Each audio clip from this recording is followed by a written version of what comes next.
அது ஒன்றும் இல்லைங்க, எல்லாருக்கும் எல்லார் வீட்லேயும் இருக்கக்கூடிய டயபெட்டிஸ் அப்படின்னு சொல்லக்கூடிய நீரிழிவு, சர்க்கரை நோய் அப்படின்னு சொல்கிறோம். சித்த மருத்துவத்தில் மதுமேகம் அப்படின்னு ஹெரிடிட்டியாக இருக்குமோ இருக்கலாம். அது ஒரு 5 to 10% ரீசன் வச்சுக்கோங்களேன். மீதி இருக்கக்கூடிய நம்மளுடைய விஷயங்கள், காரணங்கள் அப்படின்னு சொல்லும்போது நம்ம உடலில் நடக்கக்கூடிய, நம்ம எடுக்கக்கூடிய உணவு, நம்மளுடைய lifestyle, lack of physical exercise, அதிகமாக பசி எடுக்கிறது. இப்போ தானே சாப்பிட்டோம், 2 ஹவர்ஸில் திரும்ப பசிக்குதே. அப்போ தான் நம்ம என்ன பண்ணுவோம்னா, காலையில் பிரேக்ஃபாஸ்ட் சாப்பிட்ருப்போம், திரும்ப பசிக்குதுன்னா எக்ஸ்ட்ராவாக சில ஃபுட்ஸ் எடுத்துப்போம். ஸ்நாக்ஸ், ஒரு கேண்டீனுக்கு போகிறோம், ஒரு சமோசா, பஜ்ஜி, வடை, ஒரு டீ, இப்படி நம்ம சாப்பிட்டு பசி போட்டுரும். சரிங்க, இதை தாண்டி இந்த சிம்டம்ஸ் எல்லாத்தையும் தாண்டி சில விஷயங்கள், பெண்களாக இருக்கும்போது இர்ரெகுலர் பீரியட்ஸ் வர வாய்ப்புகள் இருக்கு.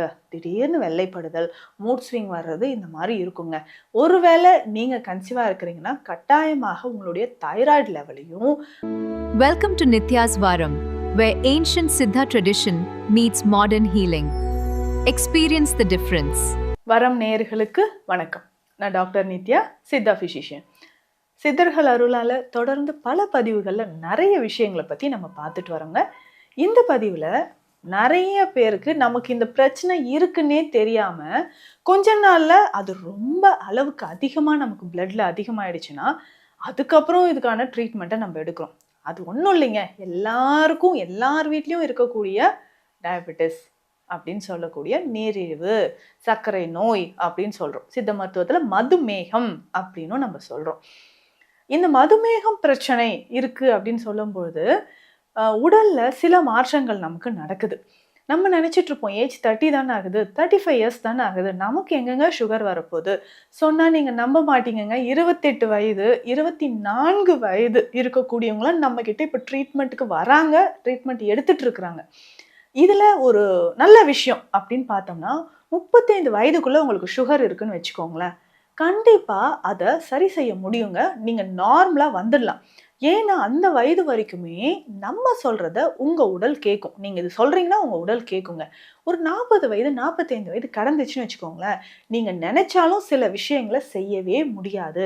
அப்போது யங் அடல்ட்ஸ் நிறைய பேருக்கு இருக்கக்கூடிய சில வகையான சிம்டம்ஸ் தெரிஞ்சதுன்னா கொஞ்சம் கவனமாக வச்சுக்கோங்களேன். ஒரு 25 இயர்ஸ்லேருந்தே இந்த பதிவு உங்களுக்கு யூஸ்ஃபுல்லாக இருக்கும்.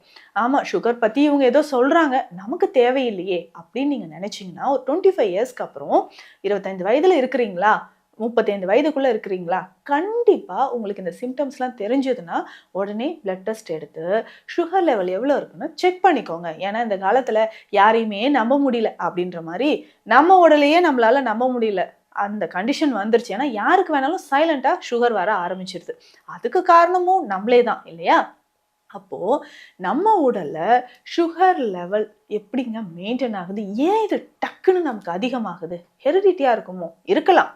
அது ஒரு 5 to 10% ரீசன் வச்சுக்கோங்களேன். மீதி இருக்கக்கூடிய நம்மளுடைய விஷயங்கள், காரணங்கள் அப்படின்னு சொல்லும்போது நம்ம உடலில் நடக்கக்கூடிய, நம்ம எடுக்கக்கூடிய உணவு, நம்மளுடைய lifestyle, lack of physical exercise, இது எல்லாமே சுகரை ஈஸியாக நம்ம உடலுக்குள்ளே கொண்டு வந்து விட்டுருது.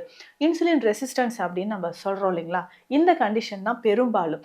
அப்போது இந்த கண்டிஷனை எப்படிங்க நம்ம சரி செய்யலாம் அப்படின்னா, நம்மளுக்கு கொஞ்சம் கொஞ்சமாக உடல் ஃபிசிக்கல் ஆக்டிவிட்டி, உடல் உழைப்பு அப்படின்றது கண்டிப்பாக இருக்கணுங்க. கொஞ்சமாவது. ஏன்னா இன்னைக்கு நிறைய பேர் நமக்கு என்ன வேலை செய்யறதுனே தெரியாமல் வாக்கிங் ஓடிட்டு இருக்கிறோம். ஸோ வீட்டில் எல்லாத்துக்குமே வேலை செய்யறதுக்கு மிஷின் வந்துருச்சு. அப்போது நம்ம என்ன வேலை செய்யறது அப்படின்னு யோசிச்சு சரி வாக்கிங் போகலாம், ஜாகிங் போகலான்னு இப்படி கிளம்பிடுறோம். முன்னாடியெல்லாம் வீட்டு வேலை செய்யறதுக்கே சரியாக இருக்கும், அது ஜென்ஸாக இருந்தாலும் லேடிஸாக இருந்தாலும். அப்போது வேலைகள் செய்ய செய்ய உடலும் ஆரோக்கியமாக இருந்துச்சு. இப்போ எல்லாத்துக்குமே நம்ம சொகுசாக பழகிட்டதுனால நோயும் ரொம்ப சீக்கிரமாக வந்து சொகுசாக நம்ம உடம்புக்குள்ளே உட்காந்துருதுங்க. அதுக்கு ஏற்ற மாதிரி உணவும் நம்ம சரியாக சாப்பிட்றது கிடையாது. சர்க்கரை நோய்க்கு பொறுத்த வரைக்கும் அறுசுவைகளில் கசப்பும் துவர்ப்பும் ரொம்ப முக்கியம். இது இருக்கக்கூடிய உணவுகளை கரெக்டாக எடுத்துக்கோங்க. என்னென்ன சிம்டம்ஸ் நம்ம உடலில் தெரிஞ்சால் நீங்கள் அலர்ட் ஆகிடணும், ஒருவேளை சுகர் இருக்குமா அப்படின்னு நீங்கள் சந்தேகப்படுற மாதிரியான இந்தந்த அறிகுறிகள் உங்களுக்கு தெரிஞ்சால் உடனே நீங்கள் கவனமாயிடுங்க. என்ன அறிகுறி தெரியும்? எப்பொழுதுமே சோர்வாக இருக்கிறது. எனக்கு ஏஜ் 28 தான் ஆகுது, 30 தான் ஆகுது, நான் ஏன் சோர்வாகவே இருக்கிறேன் அப்படின்னு நீங்கள் யோசிப்பீங்க. தெரியல, வெயில்னால சோர்வா இருக்கலாம், சரியா சாப்பிடல, சரியா தூங்கல அப்படின்னு. கொஞ்ச நாள் இப்படியே போயிட்டு இருந்துச்சுன்னா சுகர் லெவல் இன்க்ரீஸ் ஆயிடும். எப்பொழுதுமே ஒரு சோர்வா இருக்கிறது, நார்மலா செஞ்சுட்டு இருக்க ஒர்க் கூட பார்த்தீங்கன்னா டயர்டா இருக்கிறது. ஒரு 2 மாடி ஏறி போயிட்டோம், மூச்சு வாங்குதே, டயர்டா இருக்கே, உங்களுக்கே தெரியாம ஒரு சோர்வு.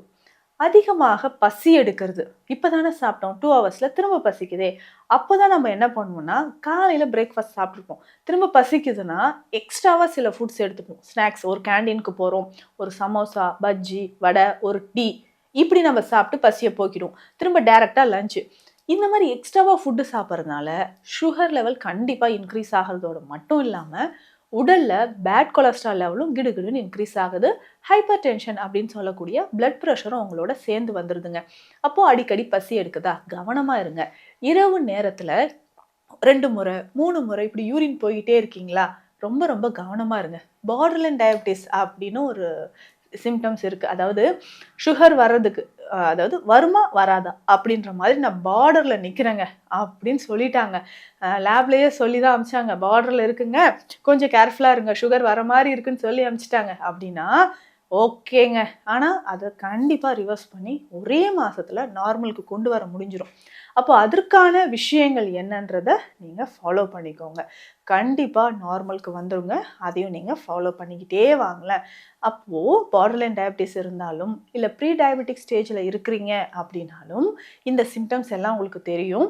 இதனோட தைராய்டு இருந்தா ரொம்ப ரொம்ப கவனமாக இருங்க. தைராய்டு பிரச்சனை எனக்கு ரொம்ப வருஷமா இருக்கு, சுகர் வர மாரி இருக்குன்னா, ஈஸியா உங்களுக்கு சுகர் லெவல் கிடுகிடுன்னு இன்க்ரீஸ் ஆயிடும். அதனால கவனமா இருந்து பிளட் சுகர் லெவலை நீங்க கண்ட்ரோல் பண்ணா மட்டும்தான் உங்க உடல் நலம் அப்படின்றது கட்டாயமாக பாதுகாக்கப்படும். சுகர் லெவல் இல்லாம உங்களுக்கு அது மெயின்டைன் ஆகும் அப்படின்னு சொல்லலாம். சரிங்க, இதை தாண்டி இந்த சிம்டம்ஸ் எல்லாத்தையும் தாண்டி சில விஷயங்கள், பெண்களாக இருக்கும்போது இர்ரெகுலர் பீரியட்ஸ் வர வாய்ப்புகள் இருக்கு. திடீர்னு வெள்ளைப்படுதல், மூட் ஸ்விங் வர்றது, இந்த மாதிரி இருக்குங்க. ஒருவேளை நீங்க கன்சீவா இருக்கிறீங்கன்னா கட்டாயமாக உங்களுடைய தைராய்டு லெவலையும் அதுக்கப்புறமா இந்த சுகர் லெவலையும் நீங்க செக் பண்ணிக்கிறது ரொம்ப ரொம்ப நல்லது. ஒரு சில பெண்கள் சொல்றீங்க, எனக்கு அந்த பிரெக்னன்சி டைம்ல சுகர் லெவல் இன்க்ரீஸ் ஆச்சு, அதுக்கப்புறம் அப்படியே சுகரும் தைராய்டும் கண்டினியூ ஆகிட்டே இருக்குங்க இத்தனை வருஷமா அப்படின்ட்டு. ஸோ எவ்வளோ பெரிய விஷயம் இல்லைங்களா? நேற்று கூட ஒரு மேடம் வந்திருந்தாங்க. பார்த்தீங்கன்னா ரொம்ப வருஷமாக நான் ட்ரீட்மெண்ட் எடுத்து ஒரு 40 இயர்ஸில் தான் எனக்கு குழந்தை வந்துச்சு. அப்போது நான் இந்த மாதிரி ஹார்மோன் இன்ஜெக்ஷன்ஸ் எல்லாமே எடுக்கும்போதே சொல்லிட்டாங்க, கண்டிப்பாக உங்களுக்கு சுகர் வந்துருங்க, பரவாயில்லைங்க, எனக்கு குழந்தை இருந்தால் போதும். எவ்வளோ பெரிய தியாகம் பார்த்தீங்களா? அப்போது தெரிஞ்சுமே அந்த மெடிசன்ஸ் எல்லாம் எடுத்து அதுலேருந்து இப்போ இந்த வயசு வரைக்குமே 60 வயசு வரைக்குமே அவங்க சுகரை வர வச்சுக்கிட்டு ஒரு குழந்தைக்காக வாழ்ந்து இருக்காங்க இல்லையா? அப்போ இந்த மாதிரியெல்லாம் இருந்துச்சுன்னா ரொம்ப அலர்ட்டாக இருங்க. கண்டிப்பாக சுகர் லெவலை டெஸ்ட் பண்ணிக்கோங்க. ஒருவேளை பார்டர்லைன் டயபிட்டிஸா? கவலையே வேண்டாம். நாங்கள் கொடுக்குற ஃபுட் சார்ட் ஃபாலோ பண்ணுங்கள். அதுலேயே உங்களுக்கு சுகர் நார்மலுக்கு வந்துடும். சப்போர்ட்டிவ் மெடிசன்ஸ், கொஞ்சம் மெடிசன்ஸ்னு சொல்ல முடியாது, சப்ளிமெண்ட்ஸ்னே சொல்லலாம். உங்களுடைய நரம்புகளை வலிமையாக்குறதுக்கு, இன்சுலின் லெவலை பேலன்ஸ் பண்ணுறதுக்கான ஹெர்பல்ஸ், சித்தர்கள் சொன்ன மூலிகைகளை. ஏன்னா இந்த நீரிழிவுக்கு, அதாவது மதுமேகத்திற்கான சிறப்பான மருந்துகள் நிறைய இருக்குது. அதை சப்ளிமெண்ட் மாதிரியே உங்களுக்கு நாங்கள் கொடுத்துருவோம். அப்படி எடுக்கும்போது மேக்ஸிமம் 2 மந்த்ஸ்லேயே அது நார்மல் ஆகிடும். அதுக்கப்புறம் நீங்களும் சுகர் அப்படின்ற ஒரு பிரச்சனை இல்லாமல் இருக்கலாம்.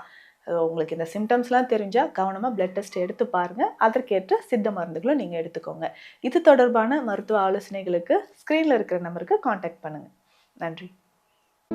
Welcome to Nitya's Varam, where ancient Siddha tradition meets modern healing. Experience the difference.